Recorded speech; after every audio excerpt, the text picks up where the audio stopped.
Hi, welcome to our very special event with two living legends, former drummers and athletes.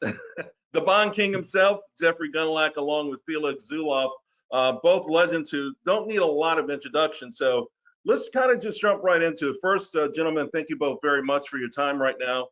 This is a critically important moment in the history of global economics and markets. We're going down a path that we have never been down before. I know you've seen a lot. Maybe you feel like you've seen it all, but certainly unprecedented amounts of central bank money printing, government interventions, and still, grappling with issues of debt, income inequality. And so this feels like it's the beginning of a grand experiment. And we're going to lean on both of you gentlemen very much to find out perhaps where we go from here. So let's begin there. Let's begin with these rising bond yields. Felix, I'll start with you. Bond yields are really beginning to spike here. The stock market's noticing a little bit. Obviously, people are getting a little antsy. PPI in the United States coming in a lot hotter than anticipated. This feels like it's the beginning of a major spike. Where are we headed with respect to these rates and inflation and everything else? Well, my subscribers know that I wrote a piece about mid-year in 2020 that this is the sell of a generation for bonds. And I was calling for a upcycle in bond yields. And I think the upcycle is driven by unprecedented stimulation on monetary and fiscal side in the US and elsewhere. It's global in nature. And I think this will probably lead to a pop in the economy for maybe up to 3-4 quarters into next year. And this creates rising inflation because we have an important change in the inflation picture, which is the pricing of Asian exports. The Chinese corporations have been reducing export prices every year over the last 20 years, every year on average by about 1% or so. And now they are raising export prices. And on top of that, you have rising Asian currencies against the US dollar and also against the European currencies. And this creates a swing factor that will probably lead us to, let's say, at some point this year, 3% CPI inflation. And I think the bond market has not been prepared for that. And we have rising bond yields probably into next year. We are now coming towards the 140, 150 area, which is some resistance, and the rise may pause for a while, but the cyclical direction is definitely up. And I expect bond yields, the 10-year Treasury, to reach the 2% zone. Whether it's 190 or 220, I don't care at the present time, because what's important is the direction. Jeffrey, the notion of 3 or 4 quarters of prosperity or growth in exchange for what could last into some sort of inflationary spiral seems like a small price. Maybe it's politically driven. Your thoughts on obviously yields are going higher, but your thoughts on where this is going and ultimately what it does cost us? For many years, we've developed indicators at DoubleLine to try to give us a guidepost as to where maybe the 10-year Treasury yield should be based upon historical relationships. One of the best indicators is the ratio of the price of copper to the price of gold. There's a reason why that is a sensible thing for bond yields, because copper is economically sensitive and gold can often be kind of a risk-off sort of an asset. So more recently, for the last several months, if not quarters now, copper has been rallying, particularly since the summer of 2020, a lot, and gold is actually flat to down. So the ratio of copper to gold right now suggests that in a free market sort of situation, you should expect the 10-year Treasury right now to be at 2.25%.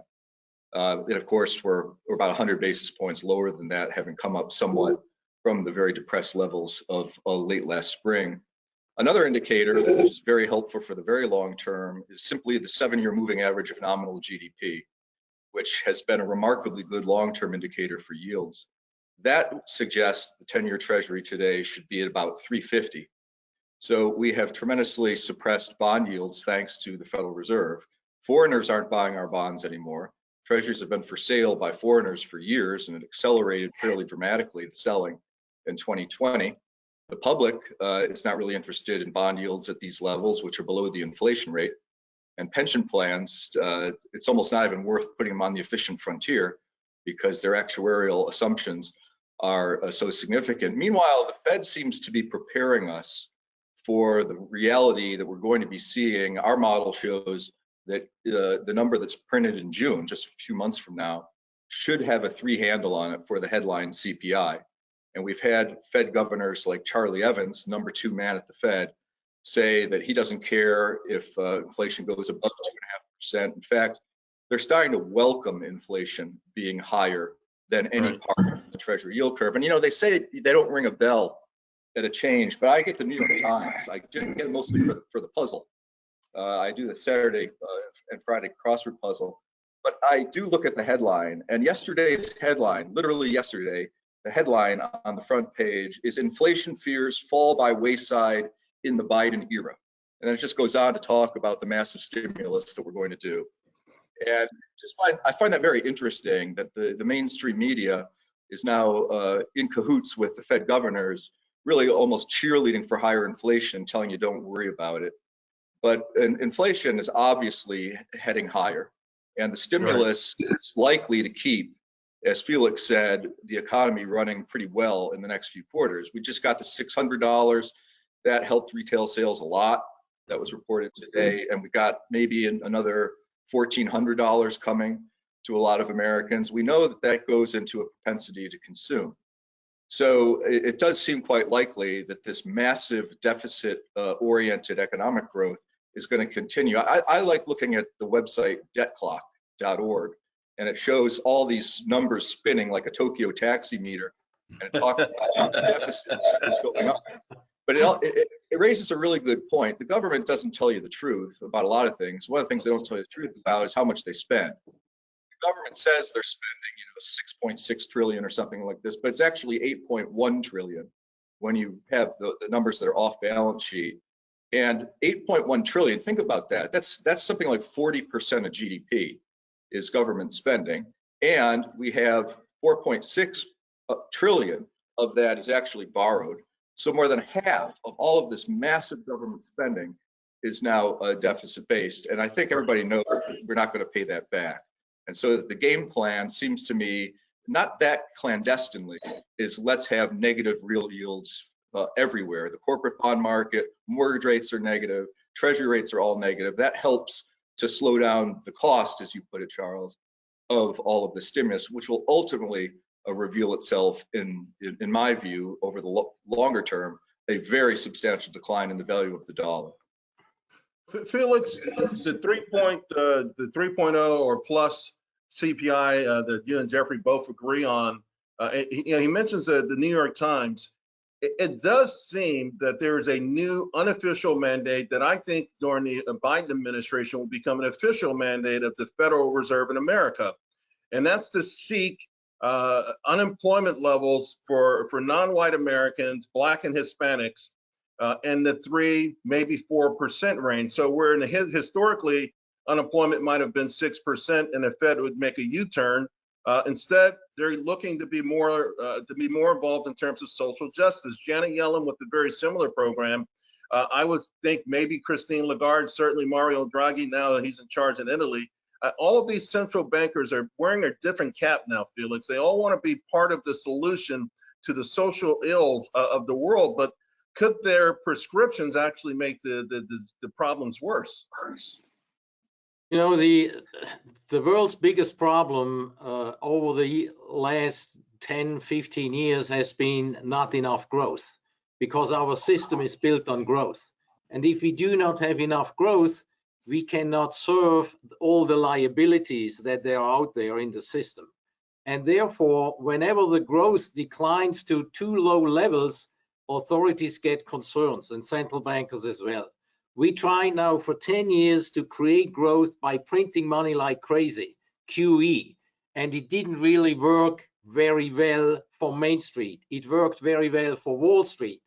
And I think they have realized that creating money is one thing, but you have to spend it. And what Jeffrey just alluded to is really they are going wild in the fiscal stimulus that they are applying to the current situation. So I think the next couple of years, the new era is really huge fiscal stimulus, government expenditures combined with huge monetary stimulus.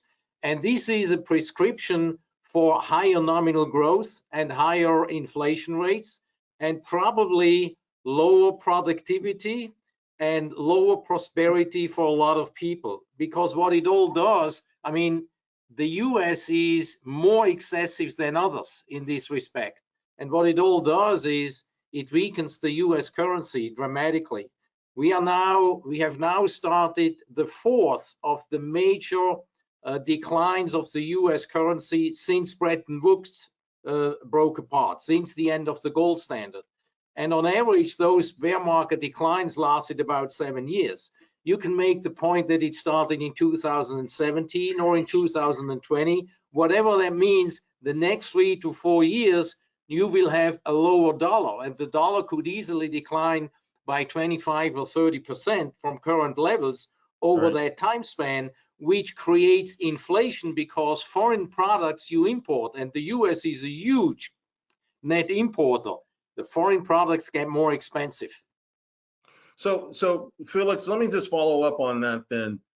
During this period of decline for the dollar, could it actually find itself vulnerable to being replaced as the world's currency, reserve currency?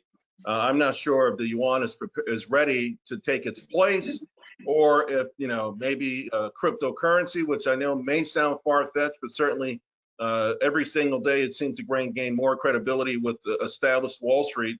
Would the dollar be vulnerable enough that it would lose its status as the world's reserve currency? That is a slow process, and I think we have probably another 30 to 50 years to go until the dollar as a reserve currency is totally gone and replaced by another currency, which could be the yuan. The yuan is not the convertible free market currency, and therefore, as long as you have capital controls in China, it cannot replace the US dollar as a reserve currency. So this is a long-term trend. But keep in mind that all the authorities, central banks and fiscal authorities, are doing the same thing as the US, just not quite as excessively. Right. So the currencies are all losing value. You know, the Swiss franc has been the strongest currency in the last 100 years, and it had lost probably 86 or 87% of its purchasing power. You see?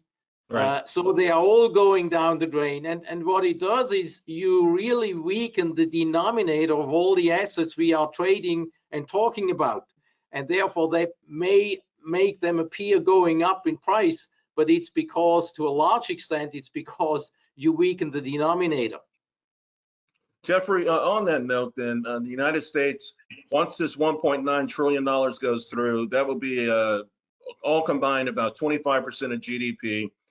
You can say it's the most generous of all the countries in the world, but it also established a precedent that could be taken even further. A lot of talk about universal basic income and things like that.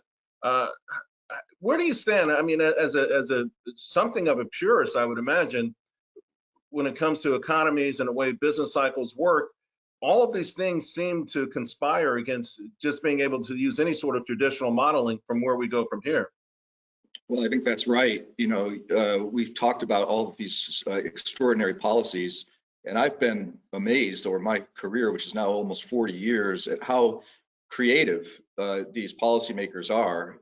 You think that they're completely out of tricks, and then they come up with more tricks. And now even Janet Yellen, who's Secretary of the Treasury, but obviously very tied into the Fed, is cheerleading for, you know, as big a stimulus as you can possibly imagine.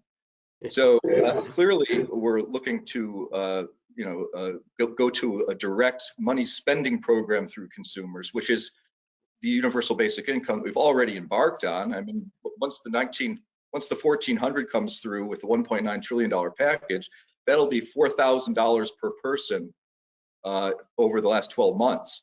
Andrew Yang ran a semi-successful Democratic nomination campaign on $12,000 a year, and people thought that it was novel and a little bit weird, and yet we're already 1/3 of the way to that program being implemented without even, really a plan underneath it, just on an ad hoc basis. Felix says as much as 50 years for the dollar to lose its reserve currency status completely. I'm going to take the under on that by a lot. I think that the estimates of how long things are going to take keep getting shortened. Remember, a couple decades ago, Social Security was supposed to be solvent until like 2060, and then it became 2040 and 2030, and now I think it's 2025. And also, China was supposed to have surpassed the United States in terms of GDP a few decades from now, and now that's being rolled back to, I think, 2028. It just seems to me that Felix is right. They have a problem with the non-convertibility of the currency, which makes it really just, that has to be changed if you're going to be a reserve currency. But I think that's their goal, and they can definitely make changes. It seems to me if you have the highest GDP and you have a building military, which China clearly is in the process of ramping up, well, maybe you will become the reserve currency.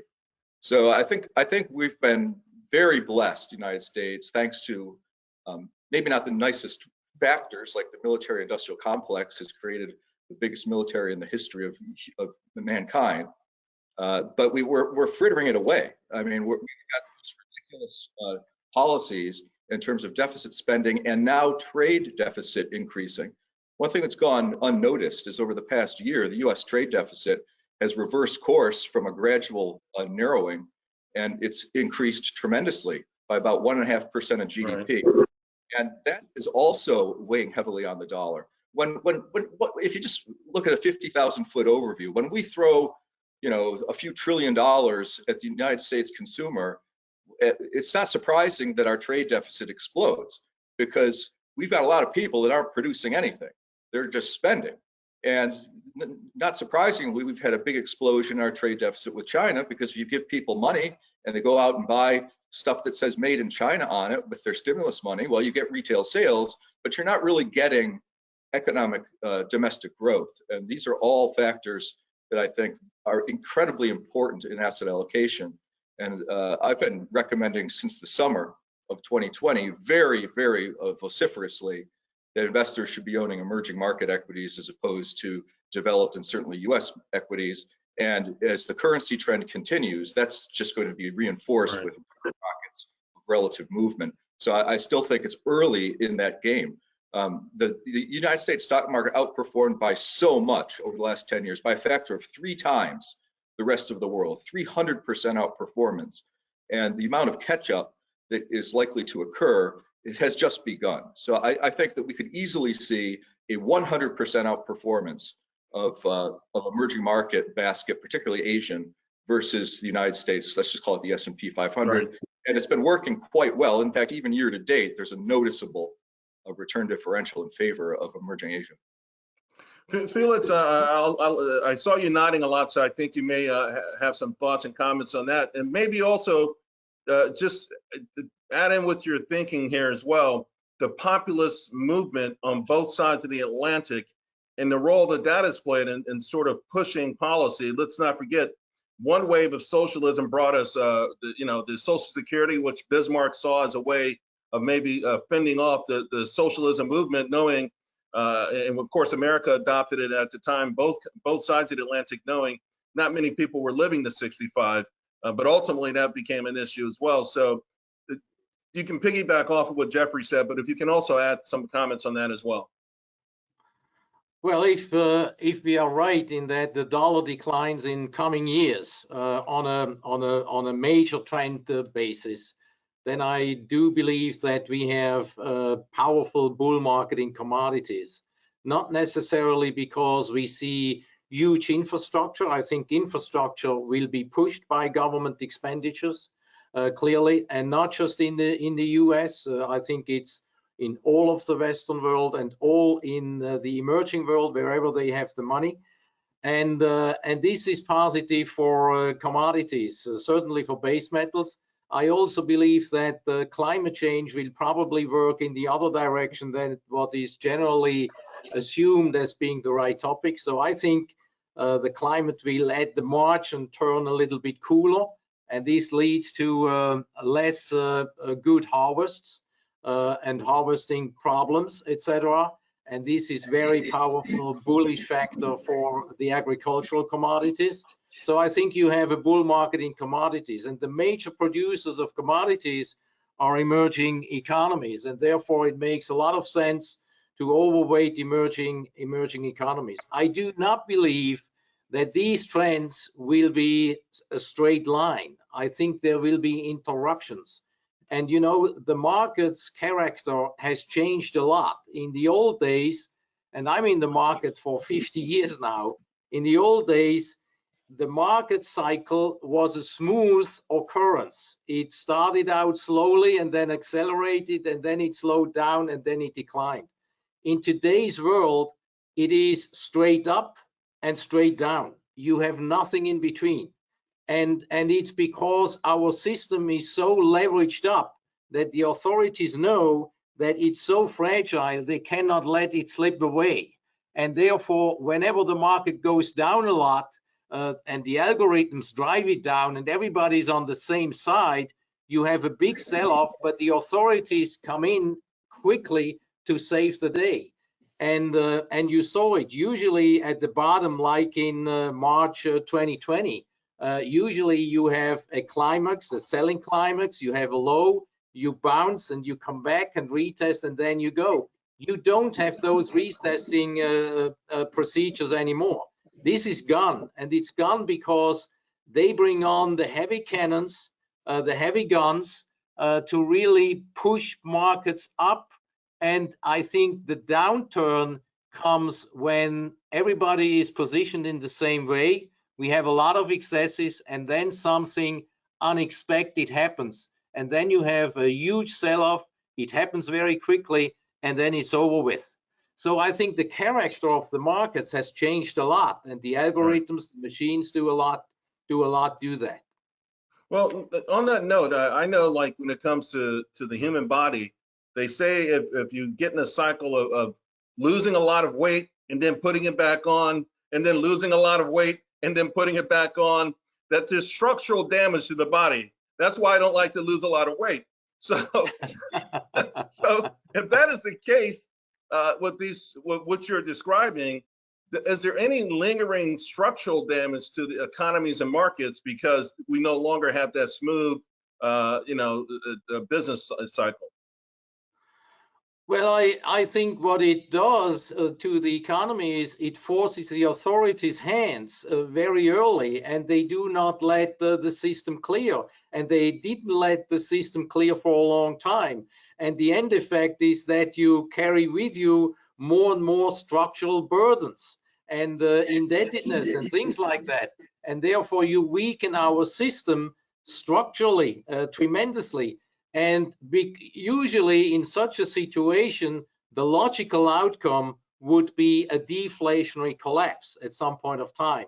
But that is a no-go for any politician because you won't get re-elected with a deflationary problem. And therefore, I think they try to push it further up and up and up. And the end effect will probably be not a deflationary collapse of the markets and the economy, but I think you change our system. You get the government more involved. The share of the government of our GDP continues to rise, and we are slipping much more into a command economy, a planning economy that is managed. And the bear side to this is that we have a structural bear market in individual freedom. And we have a structural bear market in broad-based prosperity for the average person. And therefore, you have a structural increase of ever more people falling on the burden of the government. Right. And that is what you call a trend into socialism. And I think President Biden is adopting the European model and leads us more and more into socialism. And that is not necessarily a bad thing for the markets as a whole, but it's a bad thing for the efficiency of an economic system. And that means lower productivity and lower prosperity in the long run. And also, Jeffrey, it would be something of a shock to Americans. Listen, in college, everyone kind of says, oh, the socialism thing seems like it's working nicely. It seems fair, which is a popular word in America these days. We look at some of these European countries, particularly some of the Scandinavian countries, saying, golly, they've got it all. They live like we live, with less stress. They live longer. And so what? They pay higher taxes. But is America truly prepared? Do you think, the America that kind of rose up from pulling itself up by the bootstraps to give up those freedoms? Because I think a lot of younger Americans think they're going to have it both ways, and I don't think that's going to be possible. Yeah, I agree with you that that's not going to be the outcome. I think that what the planning type of authorities are hoping for is, that they would be able to tamp down some of the populism and some of the unhappiness and unrest. But the opposite has been happening. As we've been giving money away, we see riots all over the place and all kinds of trouble. So it's really, these types of experiments have been attempted quite a few times, even in the 20th century, with Yugoslavia and Hungary and the Weimar Republic, and more recently Venezuela. And you see just astronomical inflation rates that can develop in 1 or 2 years, very short time window, when these things really go full bore. So I really agree with Felix about a very positive commodity cycle. One of the charts that I've been using now for a few years, and I dust it off at least once a year for my webcast audiences, is the relative performance of the Dow Jones Industrial Average, so you can go back a long time, and a commodity index like the Goldman Sachs Commodity Index, just the total return performance. And the cycles are very repetitious, and they're extremely broad swings. You go from about an 8 times outperformance of commodities versus stocks, and then it gets reversed over a multi-year or decade time frame to an 800 or 900% underperformance. And we're right down, we were last summer, right down at the kind of historical extreme. So the amount of performance that's occurred so far, just like my comment on emerging markets, is just the beginning if we're in that type of a cycle. Felix also talked about how the market isn't working smoothly and it goes straight down and straight up. I believe that event started to happen around 2018. You might remember in 2017, there was a lot of appropriate commentary about how the VIX index for the volatility on stocks was the most subdued in market record history. There were many, many days in 2017 the VIX closed below 10, which was a very rare phenomenon to ever happen, even a couple of days during a year. And it happened, I think, dozens of times in 2017. Then all of a sudden, it spiked up, and we've been elevated now above 20 on the VIX for a long time. I mean, it's basically a year now, and we just can't get below that, even though the stock market has been relatively calm in terms of its actual and volatility for the past, I don't know, I'll call it like 5 months now. We still can't get that down, and I believe that this is a long-term trend that will go to wider swings, big melt-ups, big meltdowns on a recurring basis. I'd be so bold as to predict that we'll see the VIX index sometime in the next year or 18 months go over 100, because there'll be that kind of volatility in the market. And there'll be, one thing that's helpful in the investment business that I've, maybe it's unique to me, but it's a characteristic that I've fortunately have, is I have sort of an emotional memory of how it feels when things really get dicey in markets, how, all confidence dissipates and you get into these wild swings of volatility. And if you can remember how it felt the end of March 2020, well, a little less than a year ago, people thought the world was coming to an end.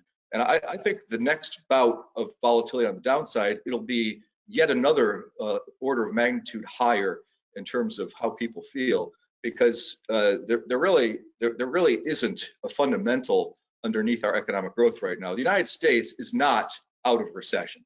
The big economic downturn that occurred last spring has not been filled. I don't believe this arbitrary definition that if you get a couple quarters of positive growth, you're out of a recession. For me, and this is just my way of looking at economics, I don't think you're out of a recession until you go to a new high in real and nominal GDP growth. And we're not even close. to that. Right. So we don't really have growth right now. I mean, it's possible that at the end of 2021, thanks to another couple $1 trillion of stimulus, it's possible that we get nominal GDP back to first quarter of 2020 levels, but it's also quite possible we don't get there. So we're still in a recession. There's still all kinds of trouble. Why are all these Fed officials and Janet Yellen and even President Biden basically yelling from the rooftops that we need to go super big on stimulus? They must not think the economy's in very good shape, and that's where we're going to head. And yes, they have a social justice aspect to it, which I think makes it easier to pass these programs. And so it might be for sinister reasons that they go to pull certain levers on rationalizing their policies, which, as I said earlier, I mean, we're borrowing at 25% of GDP, numbers that we used to think 5% was uncomfortably high, and we're headed to infinity and beyond. And the Federal Reserve, Jay Powell, has said there's no limit to the enabling that the Federal Reserve is willing to contemplate in terms of lending money to fund the Treasury's deficits. And so that's the business model, if you want to call it that, and it's not working. So let's do twice as much, and it'll not work twice as badly, I'm afraid. So it's not a very optimistic outlook, but you have to play the cards you're dealt in this business.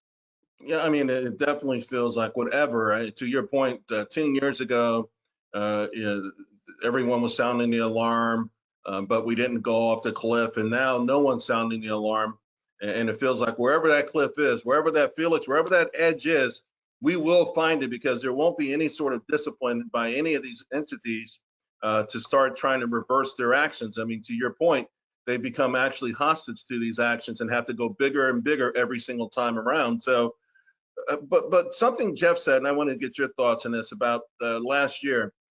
Did you find it curious, though, about not necessarily the actions that were taken? And by the way, they were pretty swift, from the federal government side in America to the Federal Reserve, and also global, even around the world. But by investors themselves, particularly this new wave of individual investors who bought when all the experts were saying to sell. Well, actually, the individual investor has been absent in the market for many, many years. From 2009 to beginning of 2020, the individual investor was actually not present, and he was a net seller of equities throughout all these years. And it changed in 2020. It probably has something to do with the home office, when people are at home and they have time to go to investment forums and chats, etc., and then all of a sudden it started, and it then feeds into what happened for the first time in history. I mean, I'm working in the markets for almost 50 years, and I have never seen, and this was one of the deepest declines and slumps in the economy, I have never seen a recession and at the same time personal income go to new highs, and obviously the money was out there and checks were sent out, etc. And the individuals, the retailers, they all of a sudden had extra money they did not expect, and they were spending time on the investment forums and got attracted and started to play like casinos. They started to play, and I think this is a phenomenon that you usually see very late in the cycle. So we had a bull market from 09 up to now, and after 10 years, the individual finally looks at the situation, and then he looks back and he says, okay, this is what I should have done. Why not doing it now? And so he's now in the game, and the individuals are roaringly bullish, and actually the professionals are also excessively bullish. Their long position, according to the recent global managers fund managers survey by Bank of America, they have the largest long exposure and the highest risk exposure in 20 years. Right. So you have everybody positioned for smooth sailing to the upside. And Jeffrey was talking about the VIX sticking at around 20. I would think that even next month we could see a doubling of the VIX for a shakeout before it continues. You know, when you use the word casino, I think that's really appropriate, because I think that's actually there's something that I'm very anti-gambling. I don't understand why people do it in casinos, because it's just bizarre to me that people, to take a proposition where they're almost guaranteed to lose. But it has a lot to do with the psychology of it. And one of the things that makes gambling so insidious is when people go up, when they win a couple of hands or whatever, they start getting more reckless because they feel like they're playing with the house's money. It's not even their money they're losing, and so they're inclined to get more reckless and increase the odds that they lose it all. I think that's what's happening on an unintended consequences basis with this government stimulus, is that people are got $600 in December, and that's just found money. I think they feel like I've heard many stories about people saying, so what if I lose a lot of money on my 5 shares of GameStop? I only have 5 shares, and it's the government bought it for me. So what's the big deal? It's almost like a superior to a lottery ticket in terms of its risk reward profile, and so it leads to a gambling mentality. And as the stimulus checks come rolling in, I have a feeling that we're going to get more of that mentality happening again. So it's really an interesting situation, because by many valuation metrics, the U.S. stock market is about as highly valued as it's ever been. If you look at many metrics, it's in the top percentile of the last multiple decade time period. But what's fascinating about it is, until very recently, and it's still largely the case, but it was extreme back 3 months ago, as overvalued as equities look by these metrics, they're actually cheap to bonds by a historical kind of yield comparison. They're not even averagely priced. Bonds are so rich because of the government's action, and they were when the 10-year was below 1% in particular.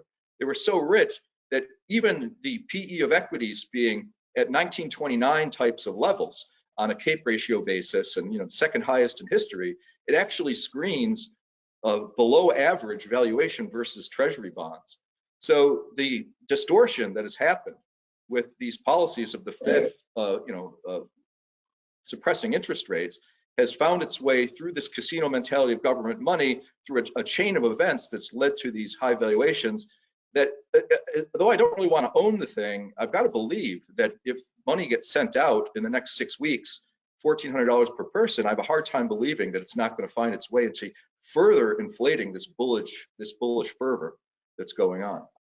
But watch out if something happens unexpected. We have all seen the charts of call option volume. It has gone parabolic. So yes. a lot of players have been playing the market by buying call options. If the market, for whatever reason, at some point this year, probably later this year, begins to decline, the market maker in the options who sells the calls to somebody has to hedge by going long the stocks. And at some point of time in the decline, he has to sell out completely. And that gives you those straight lines down. As we have straight lines up, all of a sudden we have straight lines down. So I think it's, as Jeffrey said, I think it's going to become much more volatile in the next few quarters.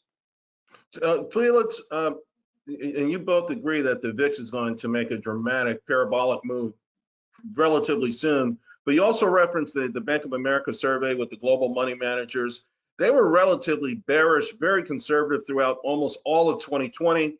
And now all of a sudden they're 63% long, the lowest cash amount that they've had in 8 years. And it kind of reminds me of the story of Sir Isaac Newton. One of the greatest bubbles in history, I think it was that Mississippi stock scam. All of his friends were making a lot of money on it. They would go to the parties, and he told every one of them, "You're going to lose it all. You're making a mistake." Finally, he said, "You know what? I'll give it a shot." And he lost it all. So the smartest man to ever grace the face of the earth was seduced eventually by the excitement. Is some of that going on in the professional circles right now? I believe so, because you have to keep up with performance, and you have to be in the performance stocks. The pros have to be in the market, and they have to perform. If you do not perform for a certain period of time, you lose the mandate, and that's your business risk. And therefore, they have to catch up and stay with what's in the game and what's winning and what's hot. If they don't, they run the risk of losing businesses. And therefore, everybody eventually ends up in the same stocks and on the same side. And that's when something unexpected happens, because there is no marginal new buyer left. And then you go down. One of the most incredible reversals that we've seen, maybe in years, happened just in the last few months. We had the mega cap stocks, you know, which of course be the Super Six, but primarily the FANGs and Microsoft, were outperforming by a huge amount. Mega caps were outperforming small caps massively. And that outperformance is completely reversed, totally, is completely reversed. And now mega caps have underperformed the smaller cap stocks for the past 4 to 5 years. That entire outperformance was reversed in just a few months. And I think that there's a lot of reversals that are going on. We've seen weak balance sheets start to outperform strong balance sheets. We've seen the emerging markets start to outperform the US. And I always think that whatever is the big leader into a very strong market, you got to watch out for when that leader starts to flag. It's kind of like they're leading on the upside, and I call them on the battlefield of the performance war, if you want to call it that, Felix. I call it, they're the generals. So you had these generals leading the charge, and the troops were kind of falling behind. But now the generals have left the field. And so one thing that I think is responsible for that, again, is all of this little guy trading through government money, because they love these little micro cap names. That's become incredibly popular. Penny stocks are now very popular. And as Felix alluded to, that type of behavior is very uncharacteristic of a buying opportunity and highly characteristic of very late cycle heading into mania. Charles, you mentioned the Mississippi scheme. There's a great book. I've read it a couple of times. It's an easy read. It's by John Kenneth Galbraith. It's called The Great Crash of 1929.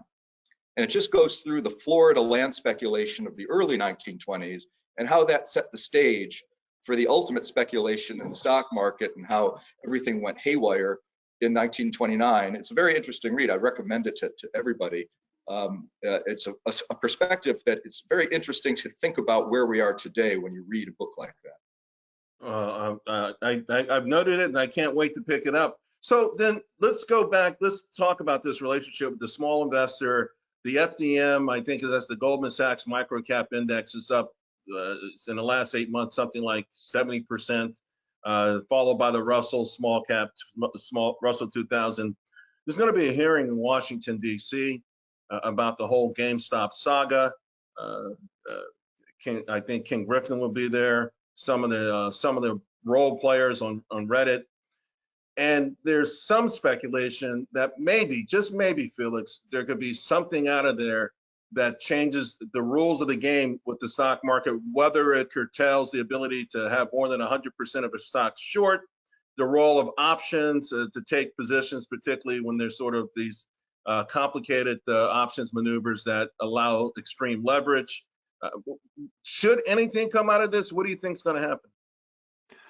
Well, usually they protect the big guys, always. They protect the banks, the bankers, and the very big guys, always. That's has been the rule of the regulators over time.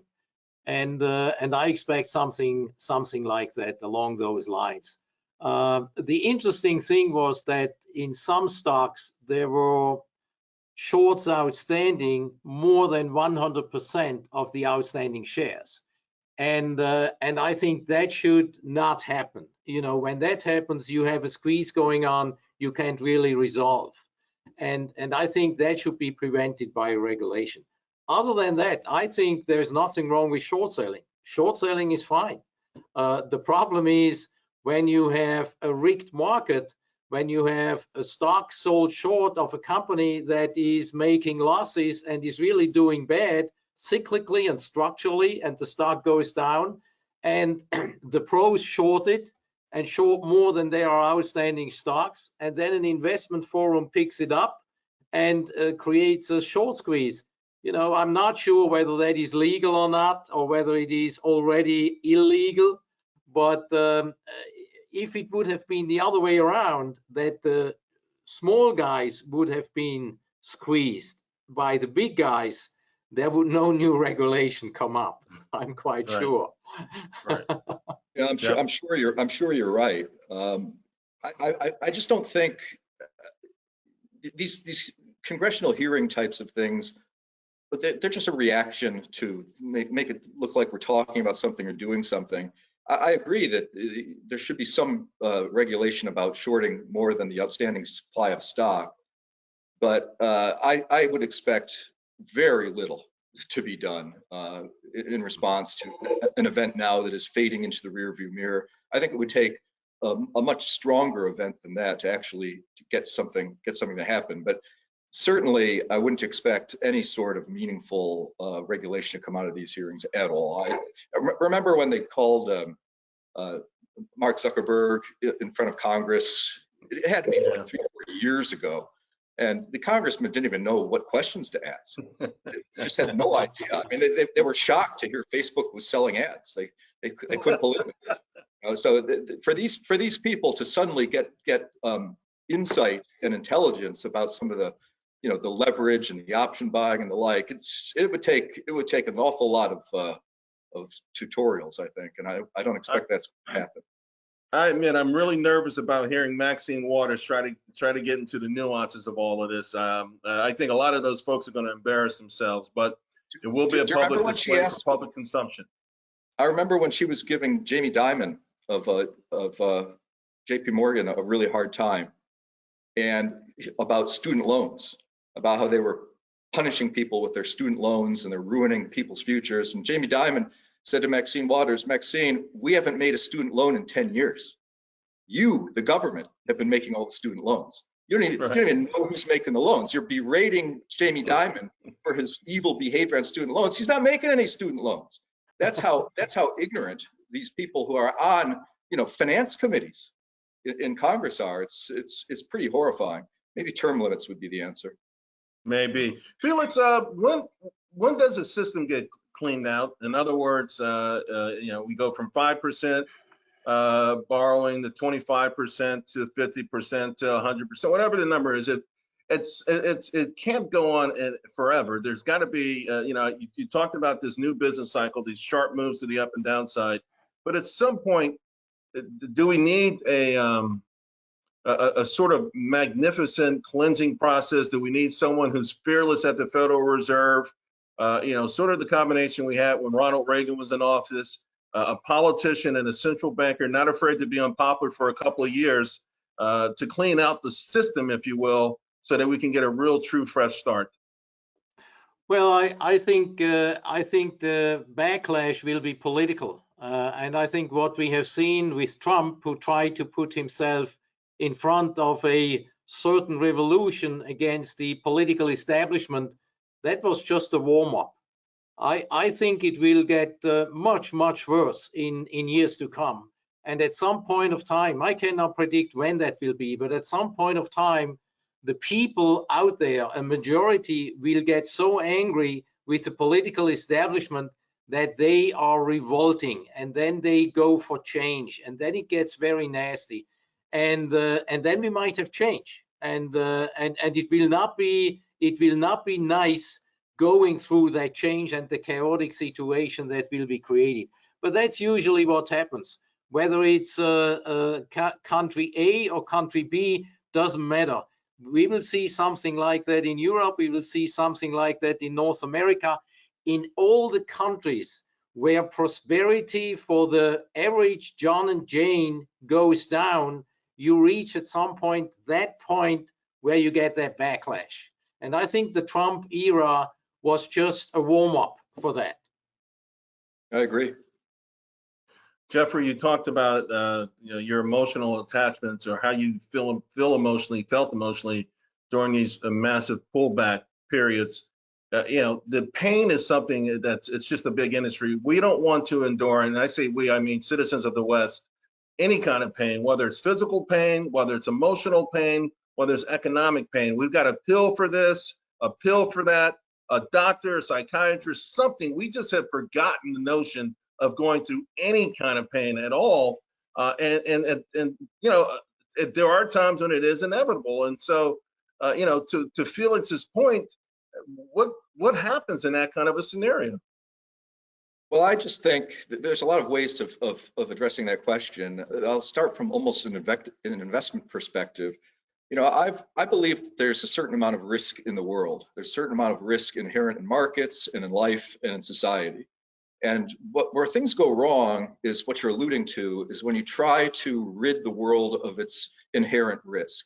So I use the example of hedge funds. Every now and then you get a hedge fund that has some idea, some sort of a gimmick, and they think that they can generate something like 1% per month every single month with no volatility.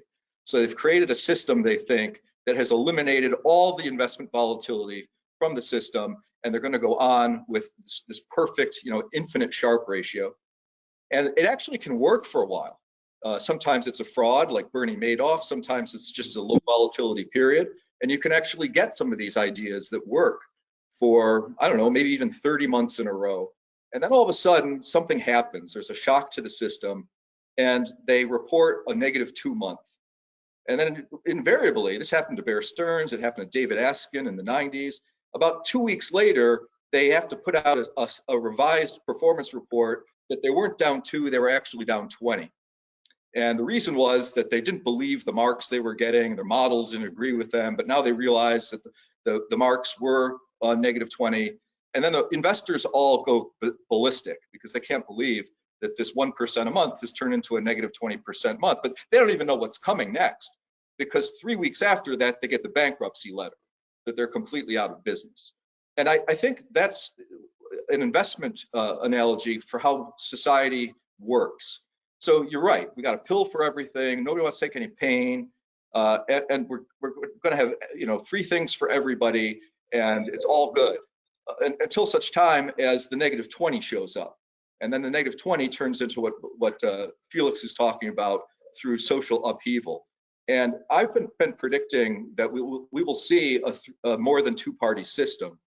I think 2024 will actually see more than a two-party system in the United States. We're already seeing buyer's remorse on a lot of these politicians. I mean, Gavin Newsom, we have now in California surpassed the 1.5 million signature threshold, and Gavin Newsom is going to be on the ballot for recall coming up. It'll be very interesting to see if California will vote for a Republican, if they're that disgusted with what's been going on with the Democratic leadership, because there's so many Democrats in California that it's almost mathematically impossible, it would seem, unless suddenly the scales fell from everybody's eyes simultaneously and they realize that these policies, I mean, I live in Southern California, and the living conditions have deteriorated so rapidly over the past 3 or 4 years. The homelessness, the trash, crime is off the charts, the freeways are falling apart, and people are sort of disgusted by this. Maybe a moment will come where suddenly everybody gets the idea that change is needed. I've been looking, because of all the censorship that's been going on social media and all of the canceling and everything that's going on. I took a moment earlier this week to review the McCarthy hearings back in the 1950s with Senator Joe McCarthy, and all the stuff that was going on with smearing people's reputations and essentially canceling people. And then there was that one moment at the congressional hearing when Joseph McCarthy he violated a pledge that he had made to one of the interrogating Congress people, that he wouldn't mention this guy's name that worked at the interrogator, I can't remember his name, his law firm. But Joe McCarthy got so irritated that this interrogator congressman was pushing too hard on his attorney, Roy Cohn, that he broke the promise and started to smear this guy that worked at this congressman's law firm. And in a beautifully eloquent and just historically powerful moment, this congressman just said, "Do you have no decency, sir? Have you no decency?" And Joseph McCarthy's career ended in that moment. You could just see he was speechless, literally, and he just realized he had pushed everything one bridge too far. And I'm hoping that we get a moment like that sometime in the next couple of years, because maybe that would accelerate the process of the reset and make it less potentially violent or painful, if we could compress it into a moment of Right. global awareness, if we want to call it that. I've got 4 minutes, and if we could, Felix, I'll start with you. Just the most important thing we have not covered right now, and also, why do you keep doing this? You've mentioned you've been doing it for 50 years. I want to understand your passion for this, and maybe if it's contagious, because I think it's laudable. I applaud the success that you both have enjoyed. You don't have to do this. You still are, and you're still willing to teach others. Well, once you get hooked, you can't get off. The world is so fascinating because what we are living through literally is new. It has never happened in this way. And I want to see how the story continues. I want to, I won't live up to 150, but I want to see how it continues and how it ends, etc., etc. I think what referring to the current situation, what's important maybe as a closing remark from my side is everybody believes this is an easy game because you have central banks that stay excessively easy and have said to stay and overstay it excessively long. You have fiscal authorities that stay excessively easy and have said they will continue to do it, etc., etc. And therefore, and the economy, as Jeffrey described, is only coming out of the lows and is beginning to recover and maybe accelerating later in the year, etc., etc. And everybody believes with no tightening by the monetary policy, there is impossible to be a market decline.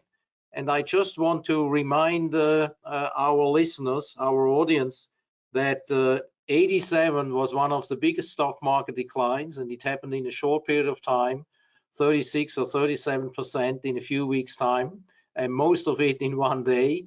And there was no monetary tightening by the central bank, and there was no recession.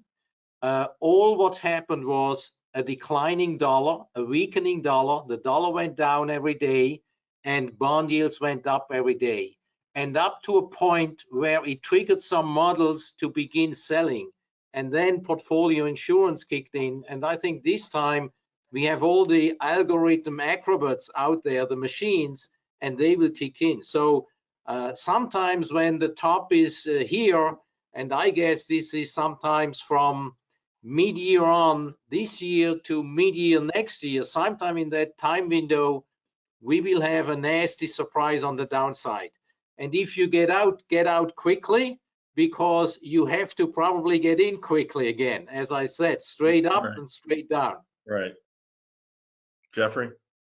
I'm looking at what I've been looking at, I've called it the chart of the year for 2020, is parsing the economy and the markets into sectors. And one of the most fascinating things that we revealed from this study is technology, however it's defined. These are kind of blurry distinctions sometimes, but the official definition of technology represents 6% of GDP. And the employment in the technology sector is 2% of all employment. Yet the market capitalization of technology at year end was 38% of the market cap of the US stock market, the S&P 500. This is so wildly out of sync, and it is the single best example of what wealth inequality looks like. And we've got to get that trend to get more in sync. The market capitalization has to get more in sync with employment and GDP shares. And until that happens, I think we're headed into on a collision course with this type of social unrest we've been dealing with. The Bond King, Jeffrey Gundlach, and the legend himself, Felix Zulauf. Gentlemen, thank you both very much. I thoroughly enjoyed it, and I'm sure the audience did as well. And I hope we can do it again real soon. Thank you, Charles. Thank you very much, Charles. Thank you, Jeffrey. Thank you for joining.